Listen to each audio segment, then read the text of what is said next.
Chapter 16 of the Scarlet Letter, A Forest Walk. Hester Prynne remained constant in her resolve to make known to Mr. Dimmesdale, at whatever risk of present pain or ulterior consequences, the true character of the man who had crept into his intimacy. And so we know that that is Chillingworth, and we're considering that true character, which is the devil at this point, that he has owned and is blaming other people for. For several days, however, she vainly sought an opportunity of addressing him in some of the meditative walks which she knew him to be in the habit of taking along the shores of the peninsula or on the wooded hills of the neighboring country. There would have been no scandal, indeed, nor peril to the holy whiteness of the clergyman's good fame, had she visited him in his own study, where many a penitent ere now had confessed sins of perhaps as deep a dye as the one betokened by her scarlet letter. Notice that here we seem to still be worried about Dimmy's good name, potentially more than his actual, than the mind-body connection and how he's utterly, basically dead as a human being. But partly she dreaded the secret or undisguised interference of old Roger Chillingworth. Partly that her conscious mind, her conscious heart, so that's an important part, imputed suspicion where none could have felt, and partly that both the minister and she would need the whole wide world to breathe in while they talked together. For all these reasons, Hester never thought of meeting him in any narrower privacy than beneath the open sky. So recognizing, and I'm going to change to green just because we're talking about nature here, that things like this need the world and need nature, that you can't do this and have these important conversations in the presence of society, that you need to somehow reflect what's going on in nature. At last, while attending in a sick chamber, whither the Reverend Mr. Dimmesdale had been summoned to make a prayer, she learnt that he had gone, the day before, to visit the Apostle Eliot among his Indian converts. This is just a piece of setting, right, that tells us a little bit more about, like their attempts to convert the Indians and kind of savage versus society. Not that the Native Americans don't have society, but potentially Hawthorne has more to say about the Puritan society than that of the Native Americans. He would probably return by a certain hour in the afternoon of the morrow. Betimes, therefore, the next day, Hester took little Pearl, who was necessarily the companion of all of her mother's expeditions, however inconvenient her presence. I love that. Poor Pearl at this point is an inconvenience because Hester has just decided not to tell her the truth, and now she has to be there when she is telling Dimmesdale about this thing. So this is kind of a recognition and a reminder that Hester has made a choice not to kind of open up, which says a lot about where her character is right now, and tell Pearl, who probably could have dealt with it and genuinely wants to know. The road, after the two wayfarers had crossed from the peninsula to the mainland, was no other than a footpath. It straggled onward into the mystery of the primeval forest. So here, recognizing that it's a footpath, this is not a road, this is more natural than that, and that it's straggling rather than kind of that straight Roman road.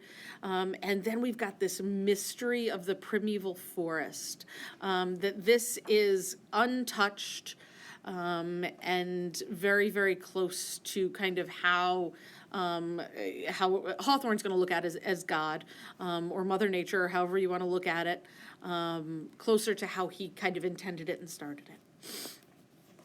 This hemmed in so narrowly and stood so black and dense on either side that it disclosed such imperfect glimpses of the sky above, that to Hester's mind, it imagined, and this is to Hester's mind, this is her interpretation of it, it imaged not amiss the moral wilderness in which she had so long been wandering. So here we've got this black denseness connected with her connection with the moral wilderness, the uncharted and lost nature of where she feels like she is morally and in concerning of sin.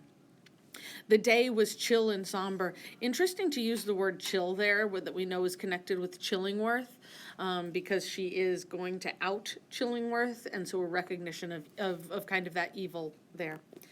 Overhead was a gray expanse of cloud, slightly stirred, however, by a breeze, so that a gleam of flickering sunshine might now and then be seen at its solitary play along the path. Here, even in this darkness, though, we have this gleam of flickering sunshine now and then that can represent hope in this moral darkness. This flitting cheerfulness was always at the farther extreme of some long vista in the forest. So notice that she can't get to it. Okay, so it's far away. She can see it, but she can't actually ever reach it. It's over there glimmering, it exists, but isn't necessarily tangible.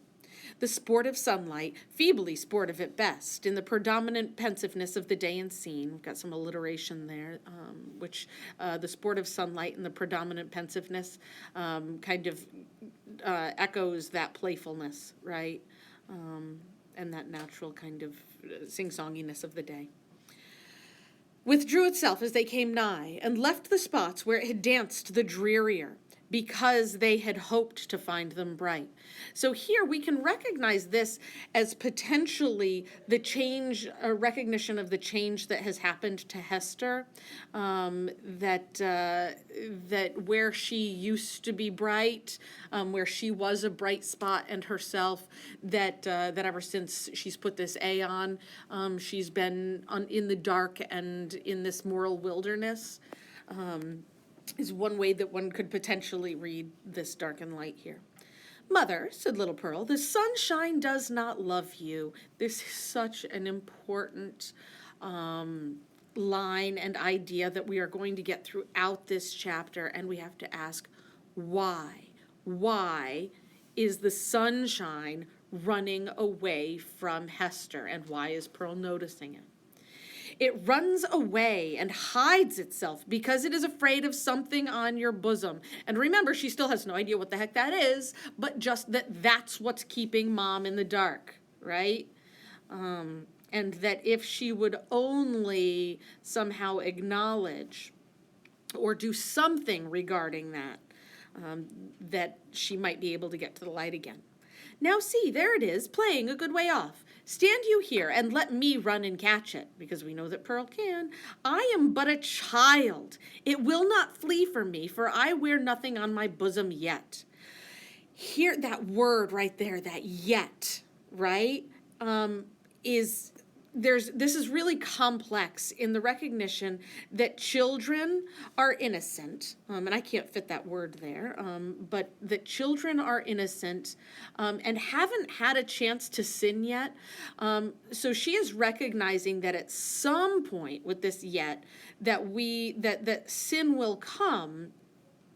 But there's also this idea that she's connecting this idea that everybody has a scarlet letter, and in theory thinking that everybody will be lost from the sunlight as a result. Nor will ever my child, I hope.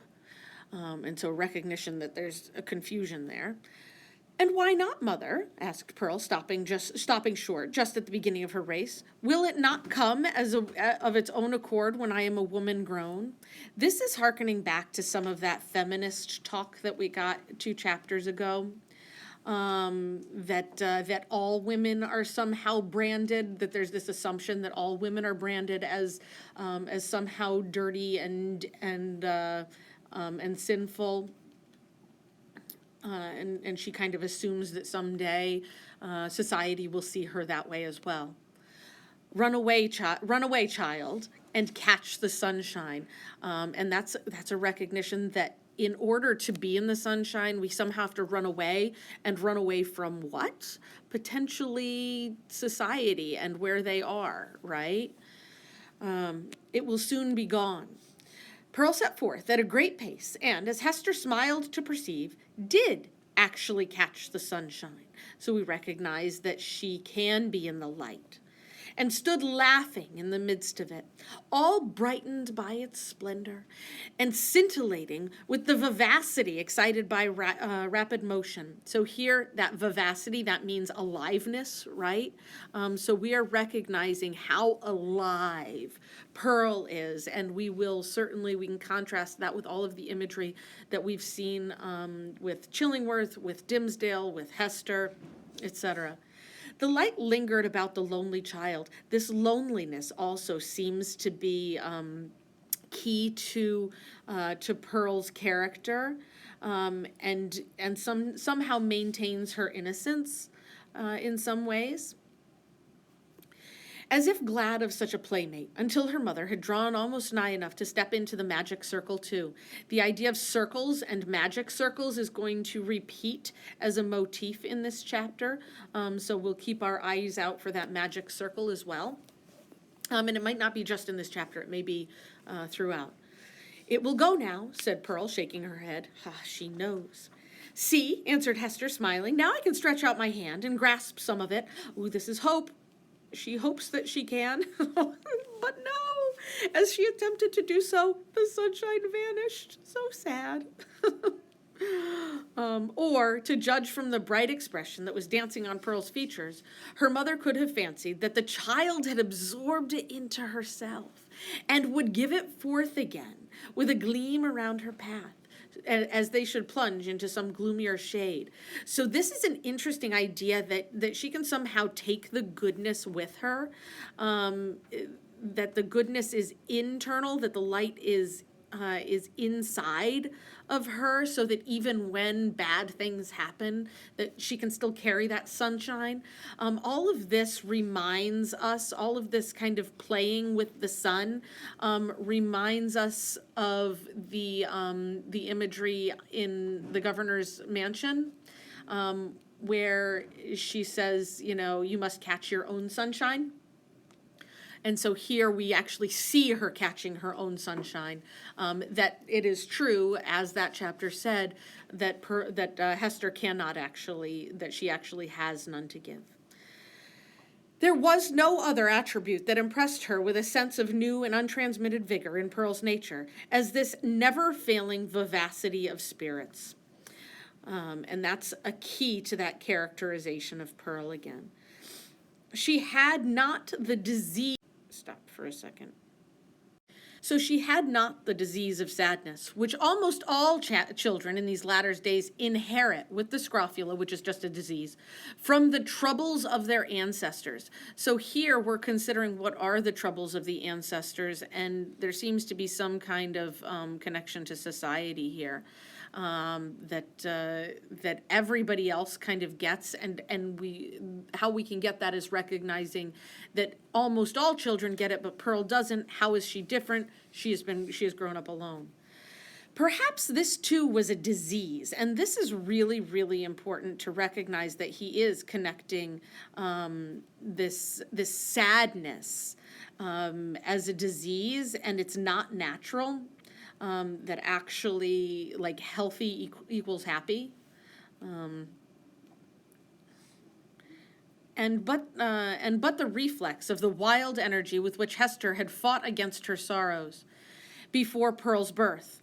It was certainly a doubtful charm, imparting a hard and metallic luster. Metallic luster, we've seen metal before as something. It was certainly a doubtful charm, imparting a hard, metallic luster to the child's character. She wanted what people want, what some people want throughout life, a grief that should deeply touch her and thus humanize her and make her capable of sympathy. I am going to super highlight that particular line, and she here is Pearl. And want does not mean hey, I'd really like this, but rather this is something that she is in need of, that kind of want. She is in need of a grief that should deeply touch her and thus humanize and make her capable of sympathy. So the fact that she has not had grief seems to be the one thing that makes her kind of wacky, and makes her, like, gives her all of those attributes that we consider kind of strange rather than really, really important, and how her nature is natural but still a little bit strange to us, is that she seems to need this one other piece, to really turn her into a sympathetic human being, which seems to be the ideal. So it's very, very interesting that he is saying that everybody, in some way, need to experience that grief. But there was time enough yet for little Pearl. So this is foreshadowing that she will, in fact, have that grief sometime in her life that will humanize her in a way, that fixes that little strangeness of character. "Come, my child," said Hester, looking around her from the spot where Pearl still stood in the sunshine. "We will sit down a little way within the wood and rest ourselves." And notice that this sunshine motif that's coming through here, that there's kind of two ways that she can be out of the sunshine. There's that sadness where she can still kind of hold that sunshine inside her, and then there's also kind of that mark of society that could take it away. So there's those two things that do different things with the light. "I am not aweary, mother," replied the little girl, "but you may sit down if you will tell me a story meanwhile." "A story, my child, about what?" "Oh, a story about the black man," answered Pearl. She is still interested. She doesn't understand this evil and this sin, and stuff like that. And she, just like last chapter, she wants to know, right? She wants to kind of have some of those details figured out for her. Answered Pearl, taking hold of her mother's gown and looking up half earnestly, half mischievously. And that's interesting because, like, she knows that Mom hasn't told her, and so she's in some ways taunting her mother a little bit into her face. "How he haunts this forest and carries a book with him, a big heavy book with iron clasps," and that iron again, that we seem to always connect in this book with crime, and the prison. "And how this ugly black man offers his book and iron pen to everybody that meets him here among the trees." And so this seems to be like, this is where people assume the devil lives, is in the darkness of the trees. So we'll take a look at that a little bit. "And they are to write their names with their own blood, and then he sets his mark on their bosoms." And so there again, we get her interpretation of the Scarlet Letter, since she's been given no other information. "Didst thou ever meet the black man, mother?" Of sadness. Uh-oh, did I lose something? Yes, thank you. Sorry, it seems to have been paused, but so you'll miss a little bit, sorry. But yes, so pay very close attention to Mistress Hibbins and what she kind of represents, and that it's other people's ideas of her that make her ugly-tempered old lady. "And, mother, the old dame said that the scarlet letter was the black man's mark on thee, and that it glows like a red flame when thou meetest him at midnight, here in the dark wood. Is it true, mother? And dost thou go to meet him in the night time?" "Didst thou ever awake and find thy mother gone?" asked Hester. "Not that I remember," said the child. "If thou fearest to leave me in our cottage, thou mightest take me along with thee." I love that. "I would very gladly go.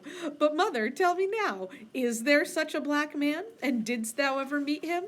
And is this his mark?" I love that Pearl wants, like, she's curious, and she wants to know what it means to be the devil, and she's, willing to, hey, I'll go check him out and see for myself, and make my own kind of determination. "Wilt thou let me be at peace if I once tell thee?" asked her mother. "Yes, if thou tellest me all," and that again is that indictment that she did not tell her last time. Once in my life I met the black man, said her mother, and the scarlet letter is his mark. So here, yet again, she's owning that shame that that society has put on her and has recognized it as a deep mortal sin in theory. Thus conversing, they entered sufficiently deep into the wood to secure themselves from observation of any casual passenger along the forest track. Here they sat down on a luxuriant heap of moss. So there's the setting thing that they are putting themselves on nature in some place comforting in nature, which at some epoch of the preceding century had been a gigantic pine with its roots and trunk in the darksome shade and its head aloft in the upper atmosphere. So here we're seeing change as a natural thing, right? And how the world changes, kind of like in the poem that we read yesterday, the Chambered Nautilus, that this change, it happens. And they are sitting in proof of it. It was a little dell where they had seated themselves, with a leaf-strewn bank rising gently on either side, and a brook flowing through the midst over a bed of fallen and drowned leaves. This is interesting, the idea that the leaves are drowned. They are dead. They are part of something that always does that, but here they are underneath and drowned, which feels kind of negative. The trees impending over it had flung down great branches from time to time, which choked up the current and compelled it to form eddies and black depths in some points. So here we've got all this natural imagery that shows that, like, death happens, darkness happens, and so they are there, and they are part of nature, but they're not necessarily all of nature. And here's that contrast, is while in its swifter and livelier passages, there appeared a channel way of pebbles and brown sparkling sand. So that contrast, that all of these things can exist. Letting the eyes follow along the course of the stream, they could catch the reflected light from its water. And so here we get the idea of, again, catching light. At some short distance within the forest, but soon lost all traces of it amid the bewilderment of tree trunks and underbrush. And so here, even the brook seems to kind of get lost in darkness. And I guess we can infer that it's eventually going to come out of that. And here and there, a huge rock covered over with gray lichens. All these giant trees and boulders of granite seemed intent on making a mystery of the course of the small brook. And here, it may become a little bit more obvious later that this small brook could potentially have some parallels to Pearl, because she is questioning things, and here it's dealing with a mystery. So we say, okay, like, what do Pearl and that stream have in common? That there's lightness, there's darkness, it's going to go, things are going to be curious, it's going to be surrounded by other things, and it will still have its nature despite that. Fearing, perhaps, with its never-ceasing loquacity, which is true, like Pearl never stops, right?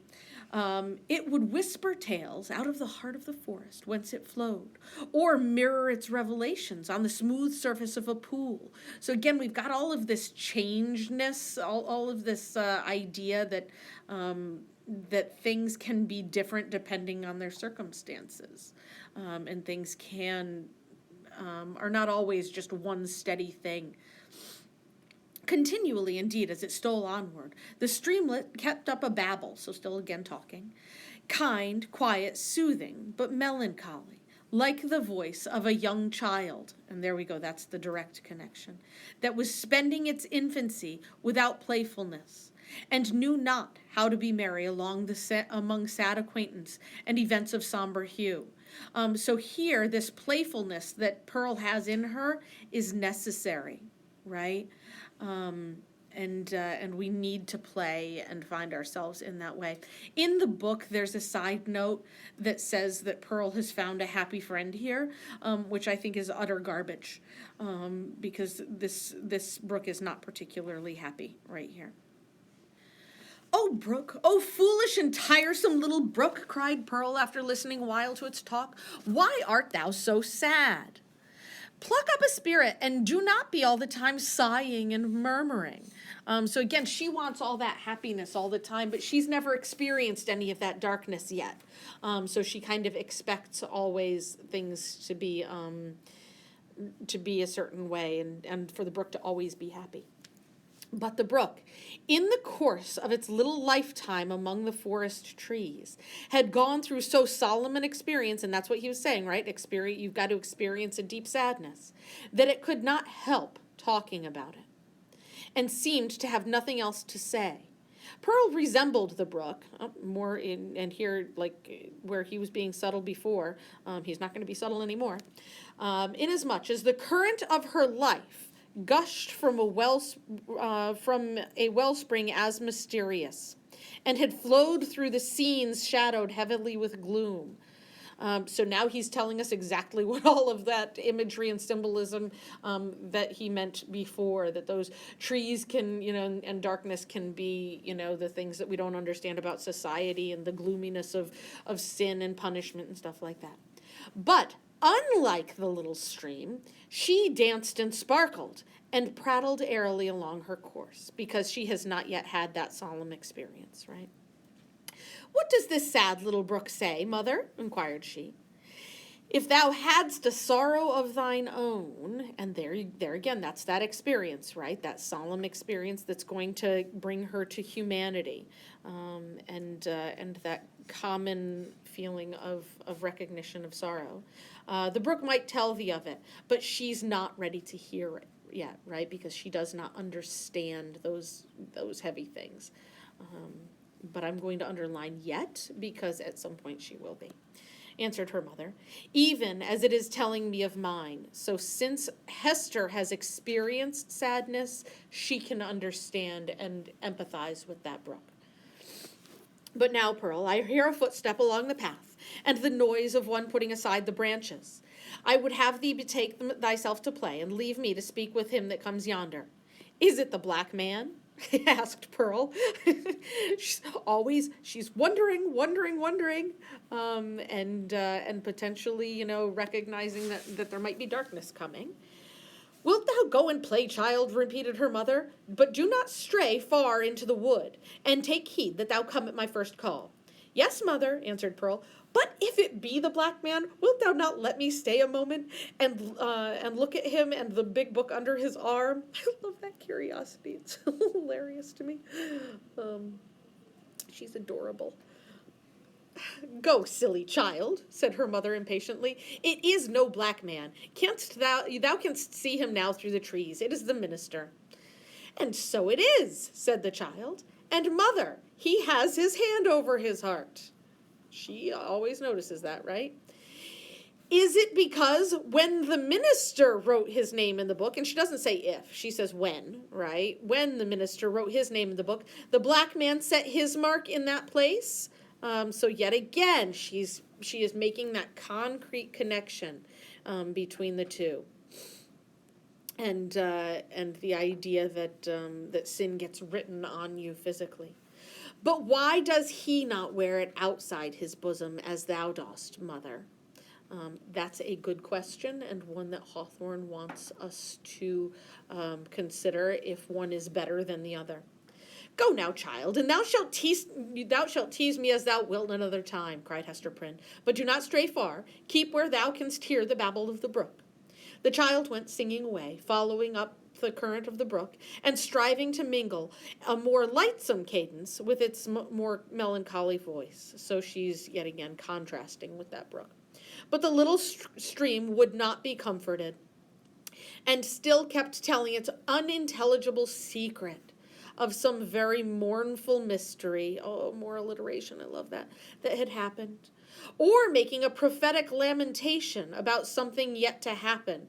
Ooh, there's a a little bit of foreshadowing that something is going to happen that might be sad. Within the verge of the dismal forest. Oh, and it's going to happen here. So Pearl, who had had enough of shadow in her own little life, which is nice that she's had shadow, but she hasn't had that one experience. But she has experienced the shadows of of that society pushing her out. Chose to break off all acquaintance with this repining brook. She set herself, therefore, to gathering violets and wood anemones, and some scarlet columbines that she found growing in the crevices of a high rock. So here again, she's gathering that nature, and that scarlet is an interesting note there, that this is a beautiful scarlet that she is choosing to pick up. I don't really know what that connection is with the scarlet letter, but Hawthorne has chosen to use that word purposefully, I'm sure. When her elf child had departed, Hester Prynne made a step or two towards the track that led through the forest, but still remained under the deep shadow of the trees. She beheld the minister advancing along the path, entirely alone, leaning on a staff which he had cut by the wayside. He looked haggard and feeble, surprise, surprise, and betrayed a nerveless despondency in the air, again those nerves that are connected with Dimmy, which had never so remarkably characterized him in his walks about the settlement, nor in any other situation where he deemed himself liable to notice. So here he is letting himself be weaker than he did elsewhere, and so potentially more open to recognizing this pain than when he's around where other people can see it. And we know that Hawthorne thinks that everybody should kind of wear their own scarlet letter, and so his hiding his seems to be another note here.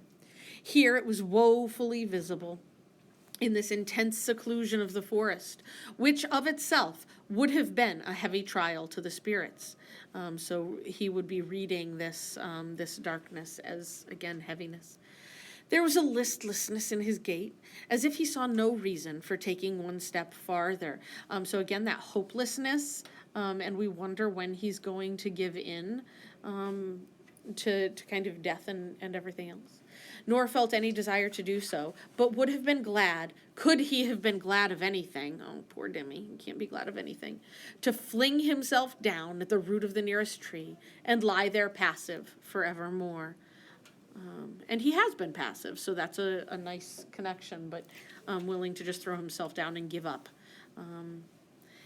The leaves might bestrew him, and the soil gradually accumulate to form a little hillock over his frame, no matter whether there was life in it or no. Death was too definite an object to be wished for or avoided. Isn't that interesting? Because he's been avoiding death this whole time, and it's too concrete for him. He's looking for some other sort of retribution and pain. To Hester's eye, the Reverend Mr. Dimmesdale exhibited no symptom of positive and vivacious suffering. There's different kinds of suffering. Interesting. Except that, as little Pearl had remarked, he kept his hand over his heart. And that ends this chapter. Suffering.